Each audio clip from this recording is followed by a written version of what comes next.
Hello, my name is Danica Lerner, and I'd like to welcome you to this visual presentation that gives a brief glimpse into a systematic literature review on potential dietary associations between the development and progression of dementia.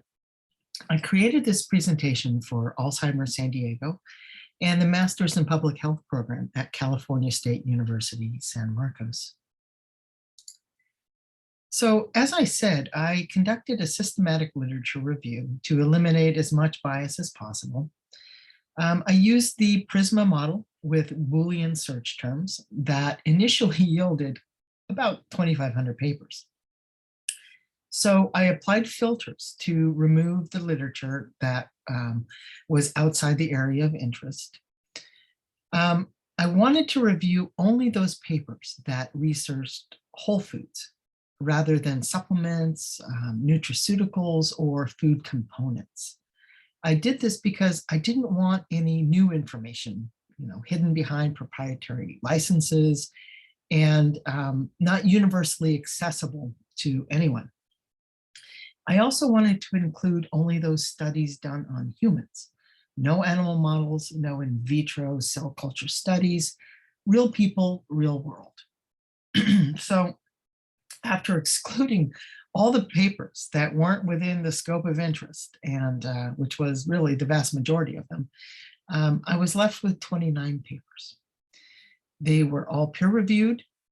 They used diverse research methods. They were geographically divergent, multiple ethnicities, ages, cognitive states, and dietary approaches.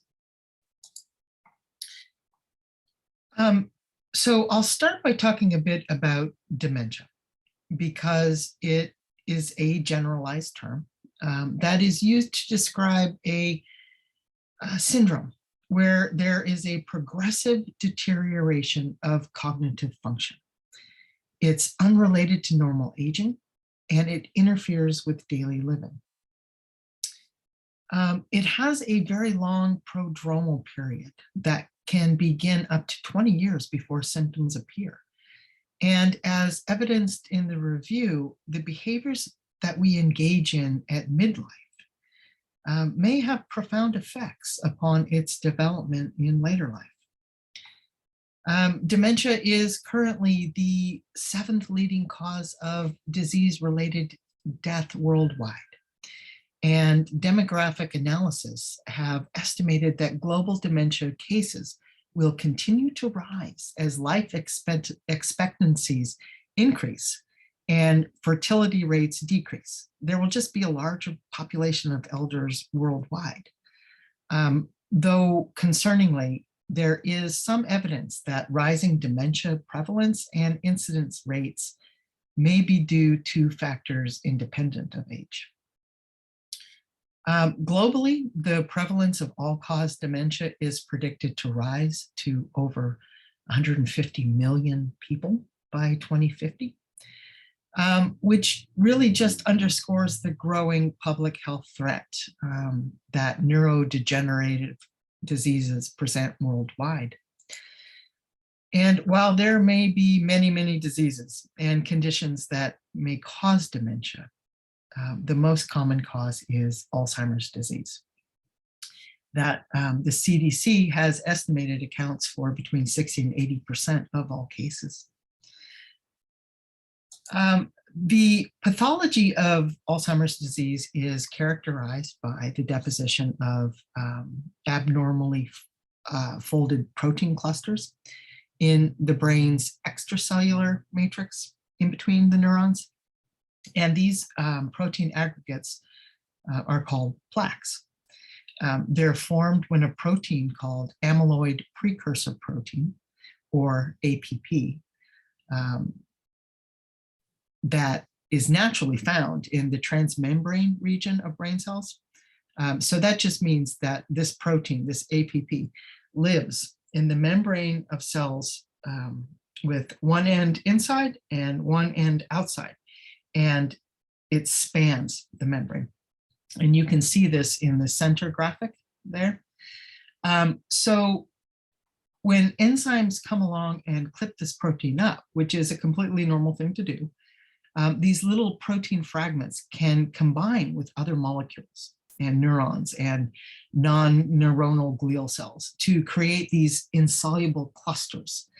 And when the protein is clipped, there can be 3 lengths that are cut. And these little pieces, these little peptide fragments, are called beta amyloid fragments. And they can be either 38, 40, or 42 amino acids long, right? Little peptides. The problem is, with respect to Alzheimer's disease, that the longer amyloid peptide fragment is stickier than the other 2. And because of that, it's more prone to plaque formation. Now, research into Alzheimer's disease has shown that elevated levels of these amyloid beta 42 fragments and increased production of them in comparison to the production of the 40 amino acid long peptides are significantly related to the early development of Alzheimer's disease. Now, interestingly enough, some of the studies in this review observed significant differences in the production and ratios of these amyloid fragments associated with dietary intake. I'm not going to really get into that in this visual review, but in the written review, it's all laid out there. Now, the other pathological hallmark of Alzheimer's disease is the formation of neurofibrillary tangles. Now, these are formed when a protein called tau behaves abnormally and it binds to itself instead of binding to structures in a healthy cell called microtubules. Now, because neurons are so long, it needs these microtubules to transport nutrients and other molecules throughout the cell. But beyond that, they also enable communication between cells, which is really, really important with neurons, right? So in Alzheimer's disease, tau stops binding to the microtubules that are shown in the left figure, and instead binds to other tau proteins, forming these long filamentous chains called tangles. And these tangles do just that. They tangle up the microtubule transport system and interrupt the cell physiology that prevents communication between cells. Now, one of the studies that I'll talk about later observed that higher levels of a certain vitamin within the brain were associated with a slowed progression of pathology that may be due to mitigating the formation of these tangles. So ultimately, plaques and tangles work together to cause disruptions both inside and outside neurons and interrupt normal brain systems. And while there is an association between the symptoms of Alzheimer's disease and the development of plaques and tangles, it is absolutely true that the symptoms are due to interruptions in normal brain functioning. Now, as I said, Alzheimer's disease is progressive. And as you can see here on the left, as the disease advances, more and more areas of the brain are affected, which leads to the morphological changes that you see on the right. Now, before I get into some of the highlights of the dietary studies, I think it's important to distinguish the difference between causation and correlation, because they are distinctly different.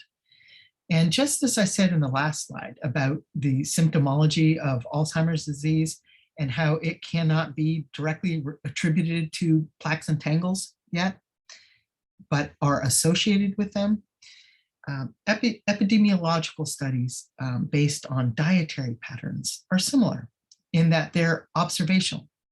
And because of that, you can only infer correlations, associations, and relationships that can establish patterns. But within these studies, you cannot determine cause and effect as you could in a laboratory where everything could be controlled for, and you could test one variable and see if it caused an effect. So for obvious reasons, we cannot subject humans to invasive laboratory studies to study brain pathologies. So all of that was to say that none of the information that is presented here should be taken as dietary advice or recommendations.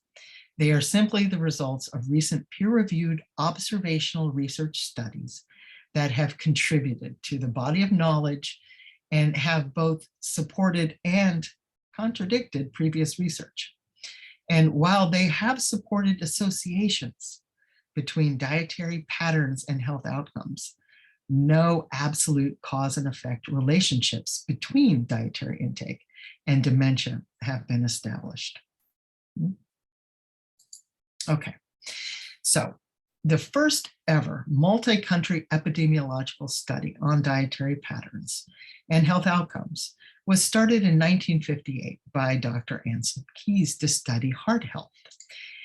And it is this study that observed an association between dietary intake of saturated fat and cardiovascular disease.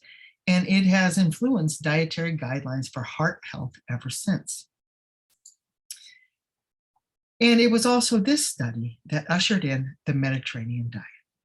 Now, on this slide, you can see very distinct differences between the dietary patterns of the Mediterranean diet and that of the Western diet, also known as the standard American diet. On the one hand, the Mediterranean diet is quite plant-centric. It's plentiful in whole cereal grains, vegetables, fruits, potatoes, herbs, legumes, beans, nuts, seeds, and extra virgin olive oil. It contains moderate amounts of seafood, a bit of poultry, low-fat cheese and yogurt, and red wine with meals. It limits meat, sweets, processed foods. And then on the other hand, here we have the Western diet, and it is filled with processed foods, refined grains, red meat, dairy, saturated fats, sugar-sweetened sodas, sweets, fried foods, trans fats, and with a great deal less fruits and vegetables. And in fact, the most recent statistics from the CDC that were released in January reported that only 10% of Americans are eating the recommended daily intake of vegetables. The Western diet has also been associated with the development of chronic non-communicable metabolic disorders and diseases like obesity, hypertension, cardiovascular disease, type 2 diabetes, and dementia. So the Mediterranean diet has many iterations as researchers seek to fine-tune it to prevent or mitigate various health outcomes like hypertension or to improve cognitive health. They are all essentially the same, but with a few modifications. And I won't get into the minutiae in great detail, but generally the DASH diet limits salt because it's geared toward reducing high blood pressure. And the MIND diet emphasizes eating vegetables, and specifically leafy green vegetables, which makes sense since they are loaded with compounds that when chewed create nitric oxide, and that helps to keep blood vessels supple so the brain gets perfused with nutrients and oxygen and delivers all those carotenoids that they contain, as well as to help prevent inflammation and oxidative stress that we'll get into later. And it also emphasizes antioxidant rich and low glycemic berries over other fruits. It also severely restricts saturated fats and eliminates trans fats. So like I said, I'm not going to go into the details of all of the studies on these diets here, though the written review is quite exhaustive because there were many of them. But because they really would simply just be variations on a theme. What I will say is that collectively, the studies of dietary patterns within this review that are modeled on the Mediterranean diet, including the Nordic prudent diet that just simply swaps canola oil in for olive oil, the DASH diet, the MIND diet, and diets with higher quality scores as assessed by governmental indexes, demonstrated improved cognitive function, decreased the risk of incident dementia. There were less pathological developments. There was improved brain volume and slower progression of neurodegeneration. So while we cannot say that if you eat this way, you will not get dementia or progression of cognitive decline, it's clear that dietary patterns are strongly associated with health outcomes, including those that put you at greater risk of developing dementia like cardiometabolic diseases. So as I said in the previous slide, when describing the diets, they're all plant predominant. And an interesting study out of Japan ran an experiment where they wanted to see if there was an association between fruit and vegetable intake and dementia. Their results indicated that vegetable consumption, but not fruit, was correlated with a lesser risk of incident dementia, and that further, there was a linear relationship between consumption and decreased risk until a threshold of 400 grams daily intake was achieved. So beyond that point, they didn't observe any added benefit with dementia incidence. So what's 400 grams? It's 14.11 ounces, which is just a couple ounces shy of a pound. Now, there were also some studies on macronutrient ratios within dietary patterns. And the results were interesting because they observed potential metabolic shifts between individuals who were normal cognitive and those with cognitive impairment. So as the disease progresses, these results imply that pathological changes may influence whether brain cells use sugar or fat metabolites as energy sources to function. Now, if true, this could be really important for those living with Alzheimer's disease to know, because a dietary pattern could influence the quality of life and functionality by providing the most appropriate fuel to support cognition. There was a group that conducted a large study over the course of 9 years on 93,000 adults in the United Kingdom, where they assessed their dietary patterns at the macronutrient level and compared those percentages with incidence of dementia. The results were really interesting. Essentially, they found sweet spots within U-shaped distributions, which just means that macronutrient ratios were found to be a bit like Goldilocks and the Three Bears beds, right? Either too little or too much wasn't right and increased the risk of developing dementia on either end. But there were ranges within the middle of the distributions where the least risk of developing dementia were found. And they were independent of APOE4 carrier status, which is a genetic risk factor for the development of Alzheimer's disease. Now, those macronutrient ranges are found here. And incidentally, the Mediterranean diet's macronutrient ratios fall perfectly within those ranges. Now, I'm going to switch gears a bit and talk about antioxidants, because these diets are all replete with them, and they are significantly associated with prevention of disease pathophysiologies. So antioxidants help to diminish oxidative stress and inflammation. And you see oxidation nearly every day, perhaps without even realizing that that's what you're seeing, though you can't see it happening inside of your body. So when you see rust on a car, or you slice an apple and it's exposed to oxygen in the air and it gets brown, that's oxidation. But if you were to rub some lemon juice on that apple after cutting it, you would slow that browning, right? Because vitamin C is an antioxidant.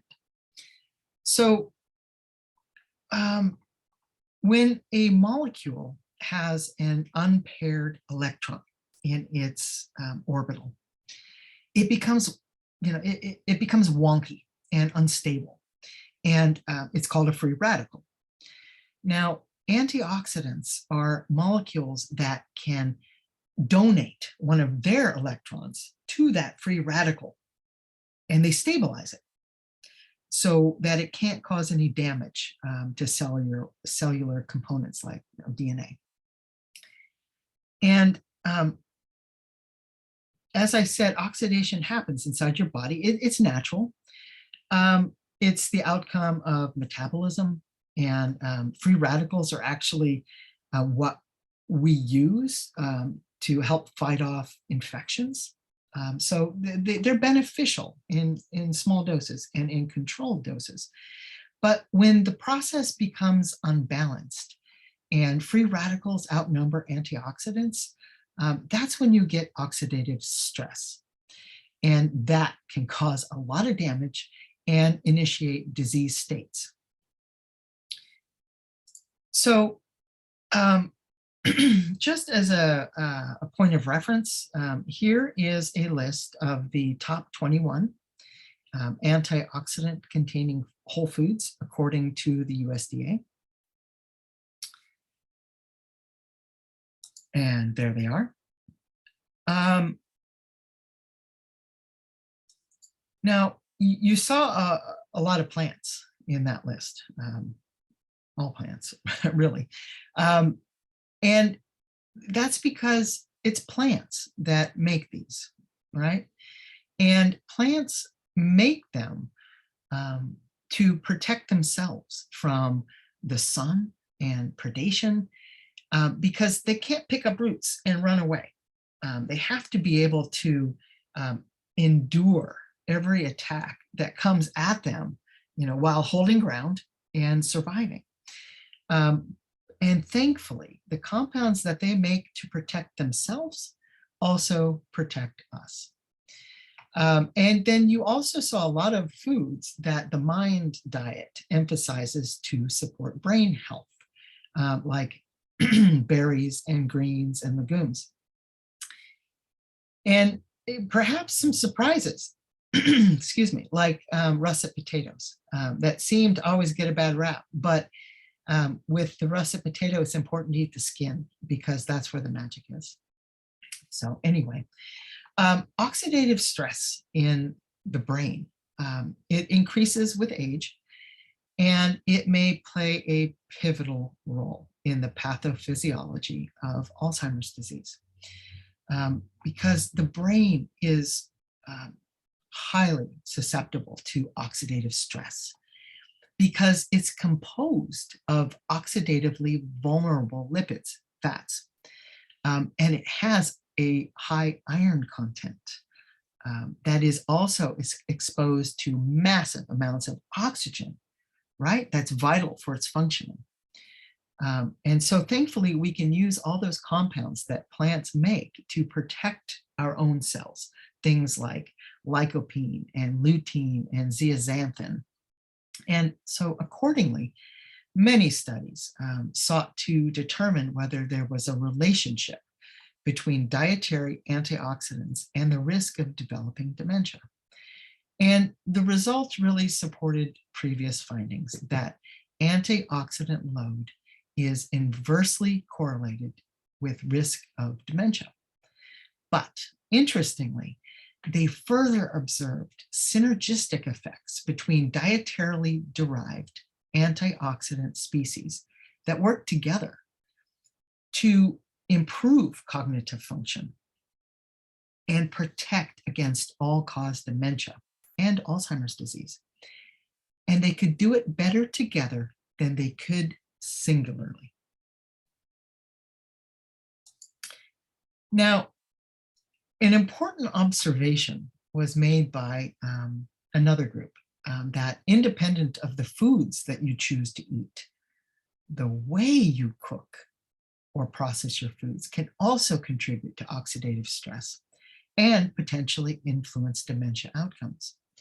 When you cook food with high dry heat, things like broiling, grilling, searing, toasting, or the processes that fatty animal products undergo to create deli meats, these processes create compounds called advanced glycation end products, which simply means that you get a lot of burnt sugars that are pro-oxidant. So within the review, a large study on nearly 500,000 people observed that processed meat consumption, not meat in general, just processed meat consumption, was associated with an increased risk of dementia, independent of whether or not you carried the ApoE4 gene. And another study took it a little bit further and took it into the home and with cooking methods, and wanted to study that and cognitive function. And what they found was a significant association between the rate of cognitive decline in memory and processing speed in normal cognitive people who ate high levels of these advanced glycation end product containing foods.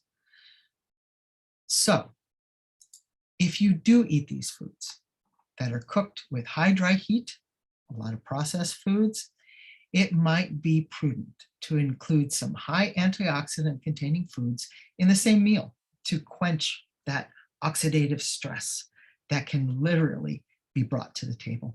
Then it's important to mention that pro-oxidants, things that cause oxidation, can exist outside of food or cooking or metabolic processes. They exist in our environment. And of these, heavy metals have been associated with an accelerated rate of cognitive decline and incidence of dementia. So researchers were interested in whether dietary quality could influence heavy metal associated cognitive decline. And they found that, yeah, it could. When people ate anti-inflammatory diets rich in antioxidants, the effects of a decreased cognitive performance were moderated.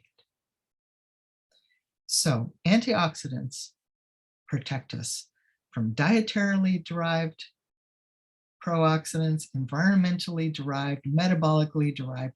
They're just all around great to include in your diet. Now, I want to talk a little bit about lipids, fats, because they are so significant to neurodegenerative outcomes in Alzheimer's disease. It's important to remember that the brain is mostly fat, but beyond that, fats are involved in maintaining the blood-brain barrier. They're involved in the cleavage of that APP protein into those little peptide fragments that can cause plaques. They insulate neurons to maintain healthy cell signaling. They're involved in energy metabolism and helping to maintain its balance. And they can also mitigate inflammation and oxidation. So there's been a lot of research done on the role of polyunsaturated fats, the PUFAs. And especially the omega-3s and omega-6s because of their reported ability to prevent cognitive decline.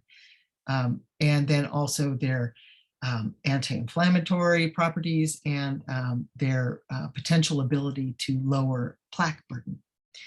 So two of these omega-3s, EPA and DHA, have really predominated research studies. And it makes sense because DHA is the predominant PUFA in the brain and is essential to its functioning, while EPA is found mostly in the peripheral body and is more involved in balancing inflammation and the immune response. So there were some studies that were focused upon dietary fats and their potential influence in cognition and incidence of dementia. Now, as per previous studies, there was an association between higher levels of DHA and a reduced rate of neurodegeneration, while the reverse was observed with saturated fats, in that they appeared to increase the rates and the risk of dementia. And then within these studies of fats, there was one in Japan that assessed cognitive function and fish consumption at midlife in a little over 1,000 people. And what they wanted to find out was what would their cognitive status be 15 years later? And the results showed that an increased dietary intake of fish was absolutely associated with a lowered risk of dementia.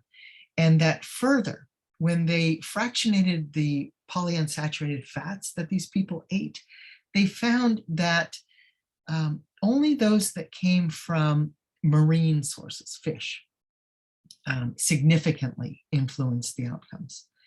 So that is to say that the plant-based omega-3, alpha-linoleic acid, ALA, was not significantly associated with the health outcomes that they observed.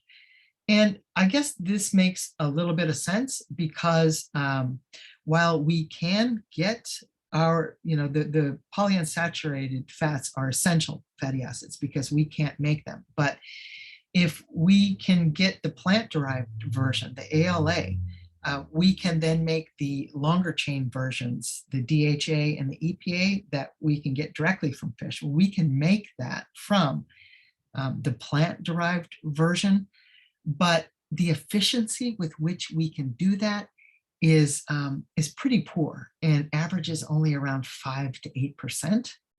So it makes sense that that dietarily derived DHA from seafood was the better influence. And then they also found that the higher amount of seafood that the people consumed, the better the results, and within these ranges. So a daily intake of between 55.5 all the way up to nearly 150 grams a day had the best results, with the best results being the higher amount of intake.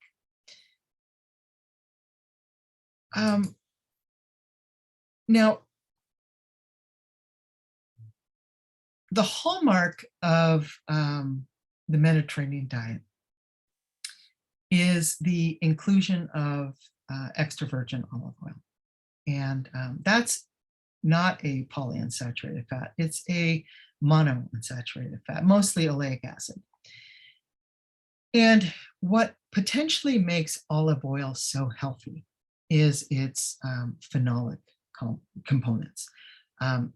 It contains about 2% of these, and they're involved in fighting oxidative stress and inflammation. to support our health. So a randomized controlled study was conducted on a population of people living in the Mediterranean. So they were already eating the Mediterranean diet. But also they were all mildly cognitively impaired. So what researchers did was they randomized the people into 3 groups. And the first group just got dietary advice on eating, the best Mediterranean diet that they possibly could. And then the second group got the same advice, but then also was given an extra virgin olive oil with a moderately high phenolic content. It was 271 milligrams per kilogram. And they were told to consume 50 milliliters of this a day, which is about 3.4 tablespoons. And then the third group got the dietary advice, and they were given an extra virgin olive oil that had a high phenolic content at 975 excuse me, milligrams per kilogram. And they were told to consume, again, 50 mils a day. And the results were, after a year, were striking. So the group consuming the high phenolic olive oil exhibited statistically significant better scores across the board in attention, executive function, visuospatial ability, cognitive function, and working memory. Whereas the moderately high olive oil group only evidenced improved scores in some of the tests. But the people who received no high quality olive oil, their cognition diminished. So even within the Mediterranean dietary pattern, it appears to be prudent to choose olive oils with a higher phenolic content to support brain health.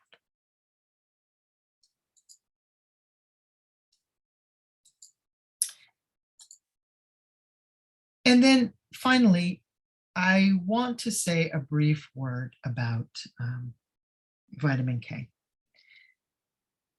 Now, vitamin K is found in dark leafy green vegetables, in fermented foods, and also in some animal products like grass-fed butter and liver. And it's also a fat-soluble vitamin, so which means that in order to absorb it, you need to eat it with some fat. So anyway, there are 2 forms, K1 and K2. And vitamin K is responsible for blood clotting and deposition of calcium into bones instead of your soft tissues and such. K1 is the plant-derived version, and K2 is the bacterial derived form that's also found in animal products. But because it's also bacterially derived, it can be made by gut bacteria in your microbiome, depending on the diversity your diet supports down there. So in this last study, researchers did post-mortem dissections of the brains of people who had recently died from Alzheimer's disease to determine what the vitamin K concentrations were in the brain, and to observe also the pathologic damage that Alzheimer's disease had caused. But also importantly, before these people had died, they were given cognitive assessments within about a year or so of their deaths. So that information could also be integrated into the study. And the results were really intriguing. So not only were higher levels of vitamin K in brain tissue correlated with better cognitive function before they died, but it was also associated with lower pathology because there was a slowed progression of tangle formation. And there wasn't any effect at all upon the progression of plaque formation. So this is really interesting in that it appears that vitamin K may be, there may be a relationship between vitamin K and the formation of the intracellular component of Alzheimer's disease pathology. So I think that this very brief presentation has made it really clear that human physiology is so complex and interesting and interdependent on things that we have yet to understand. You know, that diet and environment and age, that everything that we experience works together to curate our health outcomes. But what I hope that this has done is that it has provoked your interest to think about your dietary choices and the impact that they might have on your health now and in the future. So if you want more details about these studies, it's all laid out in the written review.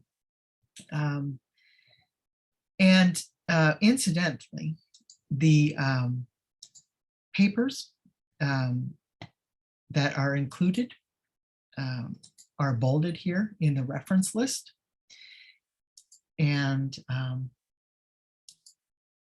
yeah, there you go. So I thank you very much for your time and your consideration.